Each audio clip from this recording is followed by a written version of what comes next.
Très bien. Donc, après avoir présenté le web 1.0, donc on passe au web 2.0.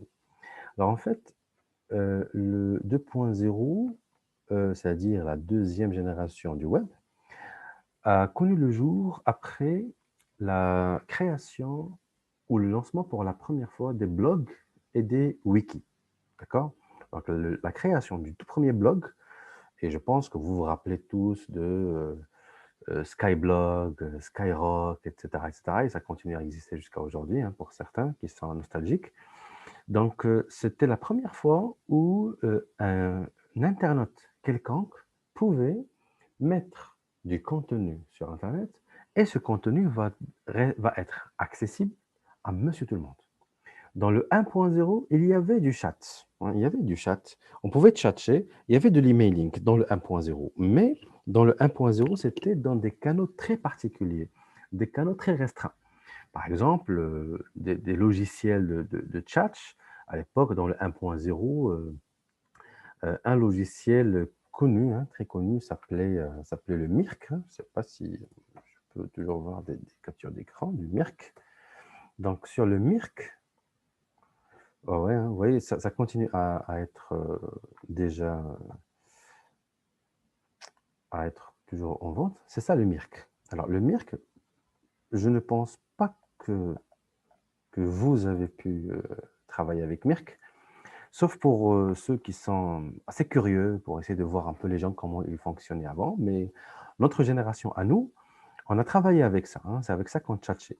Et donc sur Mirk, on se connectait, bon, on téléchargeait le logiciel d'abord, hein. Là, je parle de l'environnement 1.0. Donc je téléchargeais le logiciel et on se connecte à un serveur parmi un ensemble de serveurs qui étaient proposés par Mirk. Au sein d'un serveur, attendez, voilà, c'est comme ça, hein, c'est comme ça qu'on se connecte. On se connecte et on cherche des serveurs. Comme vous voyez, hein, il y a des serveurs ici. Donc, il y avait les serveurs Dalnet, Andernet, etc. Donc, par exemple, chez nous, au Maroc, c'était Dalnet et Andernet qui étaient les plus fonctionnels. C'est-à-dire quoi, serveur? C'est-à-dire, je ne vais rencontrer que les gens qui étaient aussi connectés à ce même serveur et à ce même sous-serveur. Vous voyez? Donc, malgré qu'il y avait de l'interaction, mais c'était très restreint.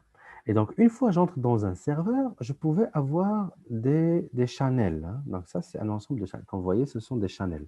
Donc, ça, c'est un channel qui s'appelle All Night Café. Un autre channel qui s'appelle Cybercafé 13. Un autre channel qui s'appelle. Bon, la personne, c'est statut, c'est Jo, hein. C'est Jo qui était, par exemple, connecté, c'est son statut. Et donc, une fois je choisis un channel comme ça, là, je vais retrouver les personnes qui sont connectées à ce même channel, comme vous voyez ici. Et donc, je ne peux tchatcher qu'avec ces gens-là. Et si j'ai envie de diversifier, il fallait que j'entre dans un autre channel où il y a encore d'autres personnes qui étaient connectées sur cet autre channel, ou alors des personnes connectées sur les autres, sur les deux. Et donc, dans chaque channel qu'on voyait des arabesques, on les appelait à l'époque des AOP, hein, des AOP. Les AOP, ces AOP, c'était les administrateurs de ce petit channel. Donc, c'est eux qui décidaient qui maintenir, qui bannir, etc., etc. Et ces AOP donnaient certains privilèges à certains membres. On leur donnait des plus. Et donc, un AOP, c'est un administrateur qui a aussi le mot de passe du channel, etc. Les plus, c'était des personnes qui avaient quand même quelques privilèges, c'est-à-dire ils pouvaient aussi euh, lancer des choses, lancer des discussions et autres, alors que les membres ordinaires ne pouvaient que répliquer au topic qui était là disponible à tout le monde, ou alors cliquer sur euh, sur une personne, sur un avatar, pour qu'une fenêtre s'ouvre et pour qu'on puisse commencer à tchatcher avec cette même personne. J'essaie de voir. Bon, c'est comme ça, par exemple, qu'on choisit, hein, les channels qu'il y a, hein. Donc, j'entre le nom de. Je cherche les channels et là, ils vont me proposer l'ensemble des channels. Je sélectionne un channel et je vais cliquer sur Join. Et après, je serai sur le channel en question. Par la suite, j'ai juste envie. Voilà. Lorsque j'entre, je peux discuter avec une personne. J'essaie juste de voir est-ce qu'il y a encore des captures d'écran, des discussions. Mais quand vous voyez, c'était basé sur un langage très très basique, semblable à l'MS-DOS à l'époque, hein. C'était semblable à l'MS-DOS. Quelques petites choses pour des coloriages, mais quand vous voyez même les coloriages, c'était des choses qui étaient permises dans un cadre bien restreint. Donc ça, par exemple, c'était la forme de socialisation qui existait dans le 1.0. Hein. Toujours ça, c'est le 1.0. Aussi, on avait le Paltalk. Hein. Je ne sais pas, Paltalk, je pense que ça vous parle un petit peu. Le Paltalk, c'est lorsque j'entre dans des channels, mais aujourd'hui, bon, vous voyez, hein, aujourd'hui, c'est un peu plus modernisé, mais à l'époque, le Paltalk aussi, c'était plus ou moins comme Mirk. Sauf que la différence entre Mirk et Paltalk, c'est que le Paltalk, on pouvait aussi activer l'audio. Or, dans le Mirk, on ne pouvait que discuter directement sous format rédactionnel. Et donc, tout ça, comme vous voyez, c'est tributaire à au Web 1.0. Par contre, lorsqu'on a eu les blogs, hein, lorsqu'on a eu les blogs, par exemple, comme vous savez, hein, Skyblog, Skyrock, etc. euh, donc là, c'était des contenus de certaines personnes et ça suffisait qu'on puisse avoir le lien hypertexte pour que cette personne-là puisse publier ses contenus et pour que ces contenus soient disponibles au grand public en disposant uniquement du lien hypertexte. Avant, par exemple,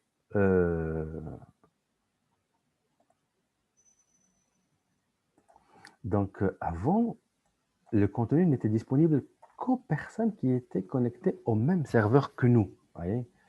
Or, ici, ça suffit d'avoir ça suffit d'avoir le lien hypertexte, comme vous avez dit, et aussi, donc, il y a aussi une possibilité d'avoir des contenus un peu plus multimédia, hein, notamment des photos, etc., des choses plus ou moins un peu plus sophistiquées et comportant relativement une dose de technologie. Et donc, c'était le principe des blogs. Deuxième principe, c'était les wikis. Hein, c'était les wikis. Donc, les wikis, c'est tout ce qui relève de l'information destinée à monsieur tout le monde. Hein. Et donc, il n'y a pas que Wikipédia, il y a beaucoup de types de wikis relatifs à l'éducation, relatifs à la technologie, etc., etc. Et donc aussi, Wikipédia, c'est un contenu collaboratif et de partage, c'est-à-dire c'est la communauté internationale qui va nourrir plus ou moins Wikipédia. Et par la suite, peut-être qu'il y aurait une équipe d'administrateurs qui vont ériger certains algorithmes qui vont permettre de vérifier de temps à autre certaines informations, mais ils sont pas obligés à la base, parce que le principe des wikis, c'est que c'est une information collectée par monsieur tout le monde et mise à disposition à monsieur tout le monde. Par la suite, il y a eu les forums de discussion. Donc les forums de discussion, c'est aussi quelque chose qui était tributaire plus ou moins du 2.0 et ça contribuait vraiment au développement des communautés. On se rappelle à l'époque de comment ça marche.net, par exemple. Comment ça marche.net. On essaierait d'avoir la première apparition ou plus ou moins comment ça apparaissait au départ. Donc, c'était plus ou moins comme ça. Hein. Donc, il y avait des topics et il y avait des personnes qui avaient l'habitude plus ou moins de publier. Et à chaque fois qu'on publiait, on commençait à attribuer des rôles aux membres de la communauté, comment ça marche pour les. C'est-à-dire il y avait des gens qui étaient plus connaisseurs que certains autres.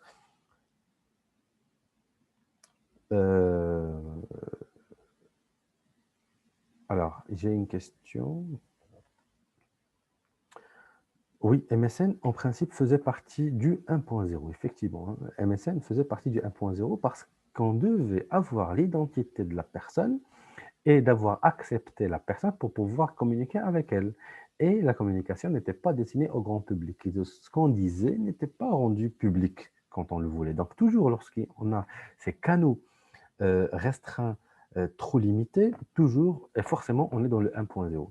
Et donc, je disais, avec les blogs, les wikis et les forums de discussion, on commençait, bon ça c'était comment ça marche.net au départ, hein, c'était ça le logo, hein, etc. Donc c'est ce qu'on voyait à notre époque. Et comme je dis, ça commençait à attribuer certains rôles et à construire certaines communautés.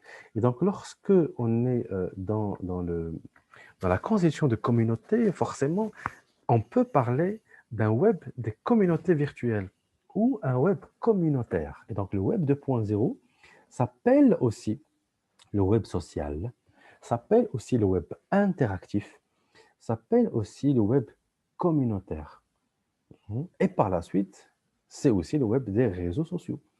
Et donc, c'est un web aussi où il y a du crowdsourcing, hein, peut-être qu'on va revenir sur cette notion plus tard, mais le crowdsourcing, c'est tout simplement lorsque une marque ou une entreprise va faire appel pardon, à la foule pour lui produire un service, au lieu que ce service soit réalisé par les ressources internes d'une entreprise. Vous voyez, c'est ça le crowdsourcing. Aujourd'hui, c'est le cas où, par exemple, une marque va dire à la communauté, aidez-moi à choisir parmi ces 4 logos, par exemple. Ça, c'est sur les réseaux sociaux ordinaires comme Facebook. Mais il y a des plateformes dédiées au crowdsourcing, comme Amazon, Amazon Mechanical Turk. Alors, Amazon Mechanical Turk, ça, par exemple, c'est un outil de crowdsourcing. Donc, vous vous enregistrez hein, et on va vous dédier un petit espace de travail à vous. Et par la suite, vous allez commencer à sélectionner parmi les tâches qu'il y a. Hein. Chaque tâche, on va lui fixer une rémunération et on va lui fixer un deadline. Et donc, si vous prenez la tâche, OK, donc vous prenez la tâche et vous l'exécutez. Une fois que vous l'exécutez, vous allez toucher votre rémunération. Et donc, le crowdsourcing, c'est utile aussi bien pour les entreprises que pour les particuliers. Moi, en tant qu'entreprise, j'ai une tâche à faire et donc je vais la mettre sur Amazon Mechanical Turk. Mais en tant qu'entreprise, je vais définir ma tâche, je vais définir les modalités de rémunération, etc.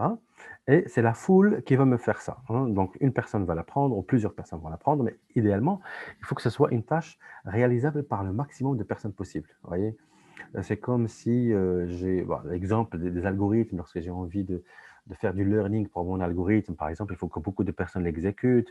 Je réalise une enquête, donc j'ai envie que le maximum de personnes me répondent. Je compare des choses, image A, image B, image C, donc je leur donne des choses et donc il faut que le maximum de personnes comparent pour me donner leurs avis. J'ai des services, par exemple, de traduction. J'ai des contenus en anglais, j'ai envie de les traduire en français, donc j'ai envie que le maximum de personnes prennent le maximum de petites tâches. Et généralement, la rémunération, elle est relativement minime. Hein, elle est relativement minime, donc ça dépend du nombre de minutes ou du nombre d'heures qu'on peut passer sur cette tâche. Donc, si c'est une tâche qui prend des heures, on peut aller vers 2, 3, 4 dollars jusqu'à 5 ou 10 dollars. Si c'est une tâche qui prend juste quelques minutes, ça va être 0, quelque chose. Vous voyez? Donc, c'est toujours comme ça. Donc, c'est toujours comme ça par rapport au crowdsourcing. Et donc, il y a énormément de plateformes de crowdsourcing, mais bon, Amazon, c'est l'un des pionniers. Hein. Amazon, c'est l'un des pionniers par rapport à beaucoup de choses, hein. Pas uniquement par rapport au crowdsourcing, pas uniquement par rapport à l'e-commerce, pas uniquement par rapport au dropshipping, pas uniquement par rapport au paramétrage et au logiciel. Donc, Amazon est le leader mondial par rapport à énormément de choses. Peut-être qu'on va le découvrir au fur et à mesure. Hein. C'est pour ça qu'il fait partie des GAFA, hein, les GAFA, Google, Amazon, Facebook et Apple. Hein. Donc, ce sont eux qui généralement, qui définissent hein, le paysage du web actuel et des opportunités d'évolution de ce web toujours. Et donc, toujours, ça, c'est par rapport au web 2.0, donc ça a donné lieu plus ou moins au crowdsourcing, donc c'est une résultante, hein, donc le crowdsourcing c'est une des résultantes, c'est-à-dire lorsqu'on permet le partage des ressources, c'est-à-dire l'entreprise va partager ses ressources et aussi le client va partager ses ressources. Les ressources desquelles dispose le client sont le temps, l'énergie, la compétence, la concentration, de l'argent aussi, hein, si on lui demande de consacrer un peu d'argent, mais quand même, c'est lorsque les deux, c'est-à-dire l'entreprise et le client, les deux entremêlent leurs ressources en commun pour créer de la valeur. Vous voyez, c'est ça la co-création, ce qu'on appelle la co-création. Vous pouvez noter ça. La co-création, c'est lorsque la marque et le client partagent leurs ressources en commun pour créer une valeur. Vous voyez, c'est comme ça qu'on définit la co-création. Le web 2.0, c'est aussi le web du rich media et c'est le web des flux RSS. Donc, je vais commencer par les flux RSS avant de parler du rich media. Mais bon, pour les flux RSS, ça s'utilise de moins en moins. Mais les flux RSS, c'est lorsque plus ou moins, bah, c'est ça le logo, hein, des flux RSS, hein, parfois vous le voyez avant, mais c'est lorsqu'on cherche à automatiser, le partage de certains contenus. Donc par exemple, il y a des sites web, comme celui-là, par exemple, il y a des sites web, qui offrent la possibilité, vous voyez? Donc ça, c'est lemonde.fr, par exemple. Lemonde.fr, il est connu, hein, il est connu pour ses flux RSS. C'est-à-dire, je pourrais prendre des rubriques du site web lemonde.fr, par exemple, si je prends lemonde.fr,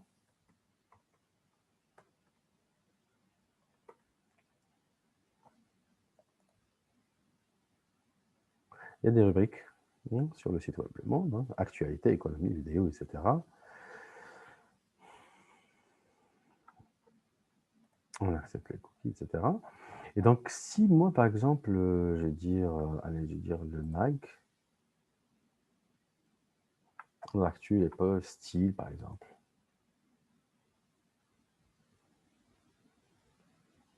Gastronomie, mode, etc. Donc, peut-être moi, je vais essayer de voir un peu.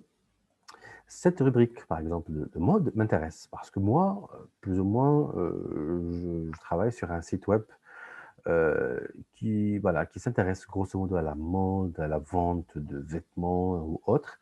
Donc moi, je m'intéresse plus ou moins à cette actualité. Et donc, si cette actualité m'intéresse, moi, je vais chercher plus ou moins dans la rubrique correspondante tous les flux RSS du monde.fr et je vais copier soit le code XML, soit les agrégateurs de flux RSS comme les Vibes ou des agrégateurs adaptés à Yahoo et à Google, par exemple. Et donc, ça va créer plus ou moins sur mon site web, ça va créer sur mon site web un petit espace qu'on voit ici, un petit espace dédié à la rubrique source, c'est-à-dire la rubrique du monde qui s'appelle mode. Le contenu de cette rubrique, moi, je l'aurai sur mon site web dans un cadran dédié. Et comme ça va être de l'actualisation du contenu sur mon site web qui provient d'un autre site web source. Et comme ça, tout le monde est gagnant. Parce que moi, j'ai eu un moyen pour remplir mon site web avec des choses actuelles. Et lorsque les gens cliquent là-dessus, ils vont être renvoyés vers le monde. Et donc, le monde aussi est gagnant. Comme ça, tout le monde est gagnant. Voyez. Donc, c'est ça le principe des flux RSS. Et les flux RSS ont aussi une fonctionnalité sociale, c'est-à-dire même avec des contenus de personnes. Aujourd'hui, ça s'intègre aussi à Facebook, etc. etc. Lorsqu'on parle du 2.0, c'est aussi le web du rich media. Alors, lorsque je parle du rich media, lorsque je parle du rich media, c'est-à-dire, comme vous voyez, c'est lorsqu'on passe des bannières traditionnelles et classiques vers des bannières avec une haute résolution, beaucoup plus réalistes, comme vous voyez ici, ou alors avec des bannières où on peut défiler des vidéos, voyez, c'est-à-dire vidéos à l'intérieur de la bannière. Donc, aux bannières sous forme de vidéos. Le rich media, c'est pas uniquement les bannières, c'est aussi des contenus interactifs, des contenus évolutifs aussi, des contenus augmentés. Le rich media, c'est lorsque aussi je fais de la publicité sous format vidéo, mais avec une excellente définition. Le rich media, c'est aussi des publicités qu'on appelle pre-roll, in-roll, pre-roll, pre-roll banner. Pre-roll, in-roll et post-roll banner, ce sont des choses.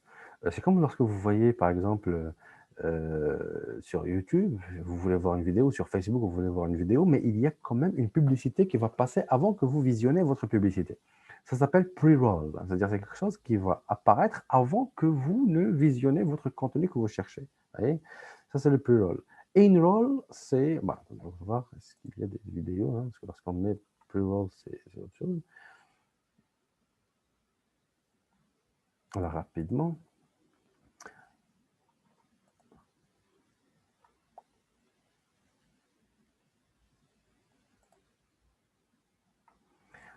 Donc,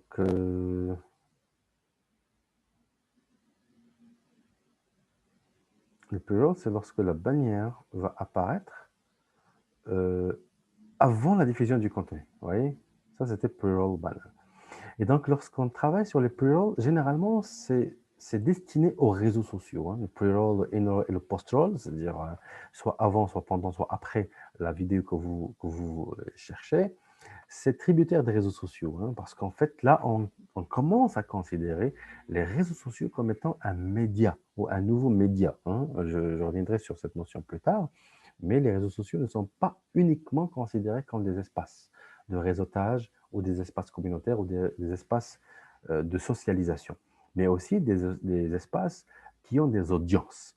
Et donc, dès lors qu'on parle d'audience, on parle de médias. Et donc, dès lors qu'on considère un réseau social comme étant un lieu qui a des audiences personnelles, où on peut diffuser un message vis-à-vis ou à destination de ces audiences, et on peut euh, réaliser de la performance en touchant ces audiences, un réseau social va être transformé en média social. Et donc, ça, c'est l'une des dernières évolutions du 2.0 qui sont aussi très importantes à mentionner.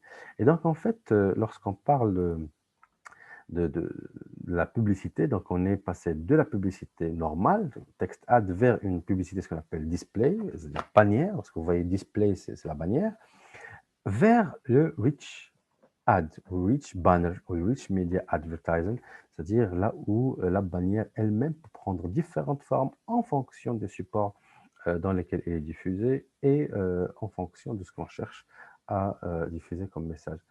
Et donc, c'est aussi un lieu où on essaie quand même de tirer parti au maximum de l'intelligence collective, comme j'ai expliqué tout à l'heure avec le crowdsourcing, mais il n'y a pas que le crowdsourcing. En fait, dès lors qu'on peut alimenter ou améliorer la performance ou l'apparence ou l'ergonomie d'un site ou d'un service quelconque en nous basant sur l'interactivité, là, on va être vraiment dans le sens recherché par le 2.0. C'est-à-dire le 2.0, c'est comme si on a continuellement de l'interactivité et continuellement un retour client sans attendre de faire des bilans post-service ou post-campagne ou post-achat. Non, mais nous avons l'interactivité immédiatement et nous pouvons évaluer immédiatement si véritablement notre service est bon ou s'il n'est pas bon. Par exemple, un 2.0 très efficace, hein, je ne sais pas si on peut illustrer ça, mais c'est une histoire qui est assez connue. Un 2.0 assez efficace, c'est Starbucks. Hein, c'est l'histoire de Starbucks où une personne était assise dans un café Starbucks et lorsqu'elle a pris son café préféré ou son mocha préféré, ou ça dépend de ce qu'elle a pris. Hein. Donc, lorsqu'elle a pris sa boisson préférée, et lorsqu'elle a dégusté, elle a trouvé que c'était pas le bon goût, c'était pas le goût habituel.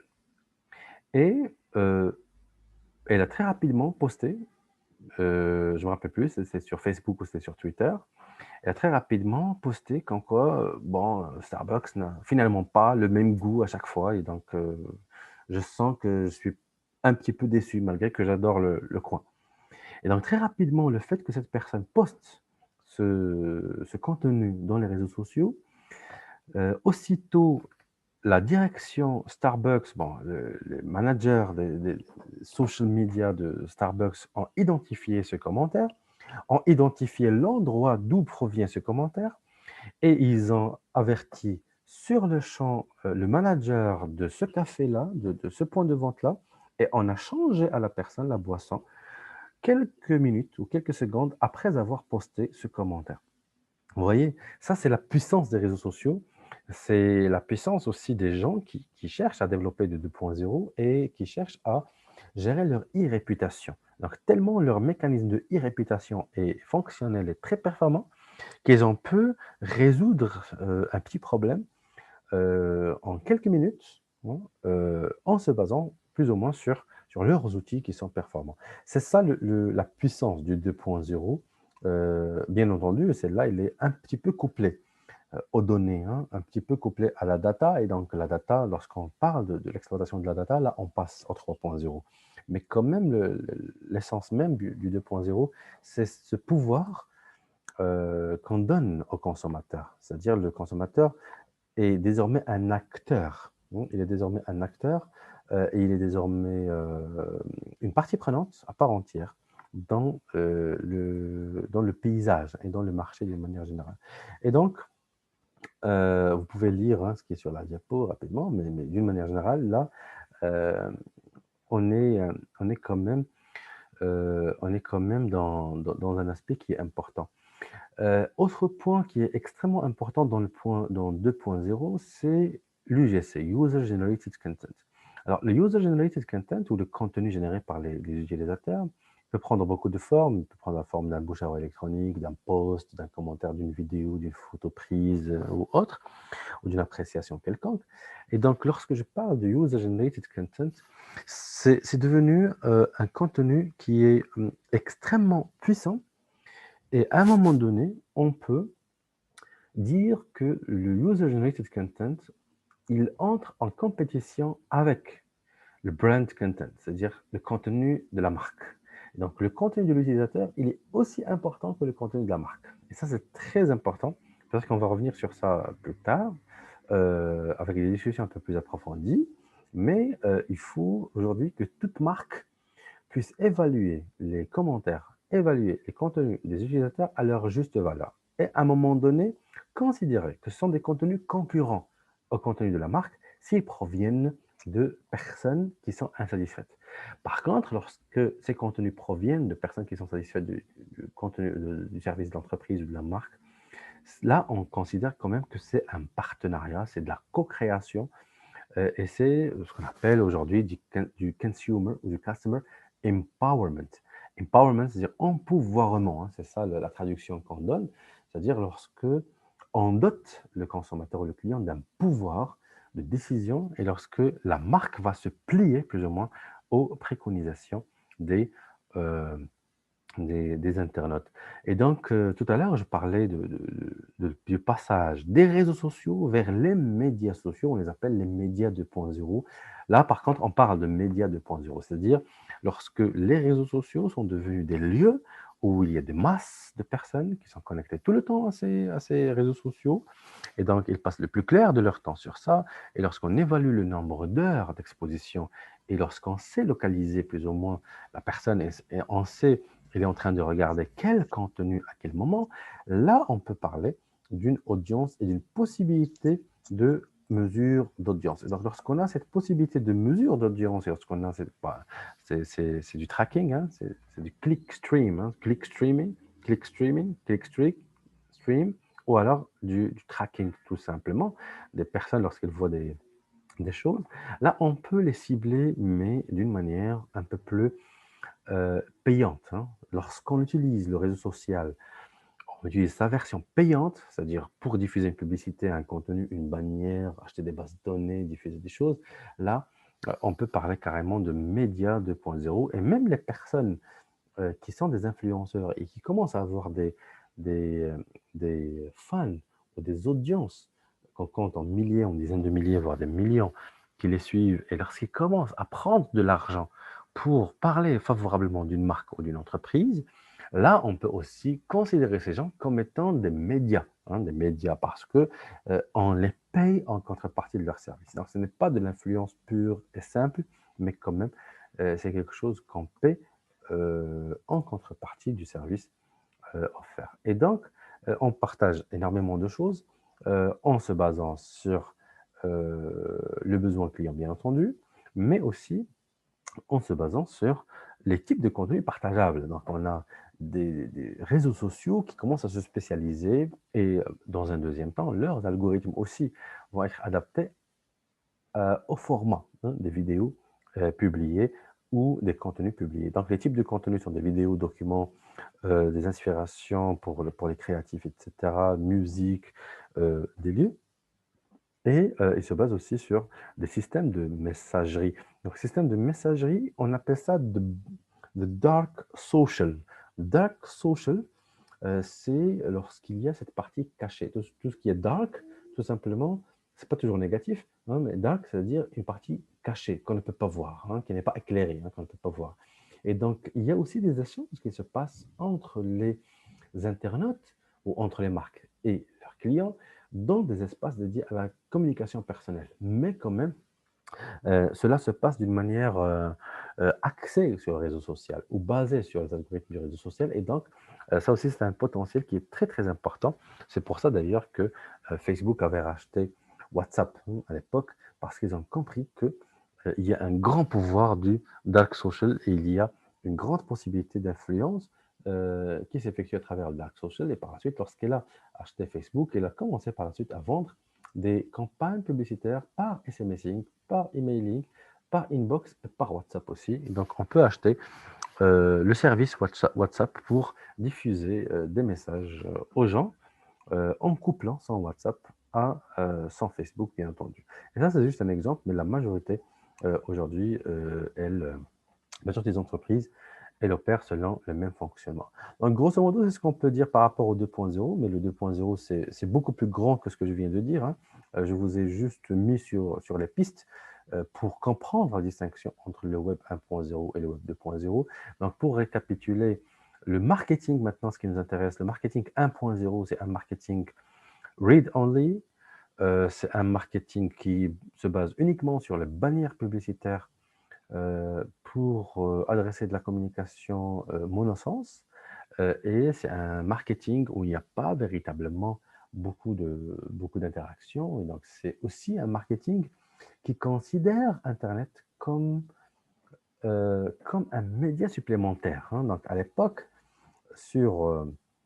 lorsqu'on distingue le média du hors-média, donc on considère Internet comme un média supplémentaire, hein. On avait TV, affichage, etc. Et donc, on rajoutait Internet comme étant un média supplémentaire.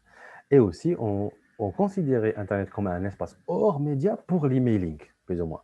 Maintenant, avec le 2.0, ça commence à changer. Et donc, on est passé du web marketing vers un e-marketing, c'est-à-dire un marketing électronique. Et donc là, on a toute la partie stratégie, mise en œuvre opérationnelle et analyse du comportement du consommateur qui passe au monde électronique. Et donc, lorsqu'on a une stratégie de présence, lorsqu'on a une manière de mettre en œuvre du marketing et lorsqu'on a une stratégie d'exploitation de l'interaction client, on a une stratégie de construction d'image ou de co-construction d'image en se basant sur les attributions des clients, etc. Et lorsqu'on peut avoir quand même une analyse du comportement client en se basant sur cette trace observable qu'il laisse sur les réseaux sociaux, là, on pourrait parler quand même de e-marketing, qui est un marketing appliqué dans le contexte du 2.0. Et par la suite, on pourrait passer vers le 3.0 et le marketing digital, hein. Donc, le marketing digital, c'est un marketing appliqué dans le Web 3.0 et on va voir dans la capsule suivante comment le 3.0 est régi et comment l'entreprise peut exploiter les potentialités du 3.0.